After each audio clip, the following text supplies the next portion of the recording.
Genèse, chapitre 9. Dieu bénit Noé et ses fils, et leur dit, soyez féconds, multipliez, et remplissez la terre. Vous serez un sujet de crainte et d'effroi pour tout animal de la terre, pour tout oiseau du ciel, pour tout ce qui se meut sur la terre, et pour tous les poissons de la mer, ils sont livrés entre vos mains. Tout ce qui se meut et qui a vie vous servira de nourriture, je vous donne tout cela comme l'herbe verte.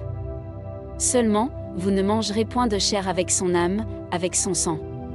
Sachez-le aussi, je redemanderai le sang de vos âmes, je le redemanderai à tout animal, et je redemanderai l'âme de l'homme à l'homme qui est son frère.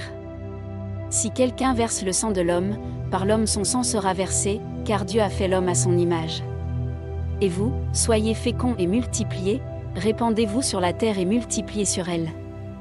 Dieu parla encore à Noé et à ses fils avec lui, en disant, voici, j'établis mon alliance avec vous et avec votre postérité après vous, avec tous les êtres vivants qui sont avec vous, tant les oiseaux que le bétail et tous les animaux de la terre, soit avec tous ceux qui sont sortis de l'arche, soit avec tous les animaux de la terre. J'établis mon alliance avec vous, aucune chair ne sera plus exterminée par les eaux du déluge, et il n'y aura plus de déluge pour détruire la terre. Et Dieu dit, c'est ici le signe de l'alliance que j'établis entre moi et vous, et tous les êtres vivants qui sont avec vous, pour les générations à toujours, j'ai placé mon arc dans la nue, et il servira de signe d'alliance entre moi et la terre. Quand j'aurai rassemblé des nuages au-dessus de la terre, l'arc paraîtra dans la nue, et je me souviendrai de mon alliance entre moi et vous, et tous les êtres vivants, de toute chair, et les eaux ne deviendront plus un déluge pour détruire toute chair.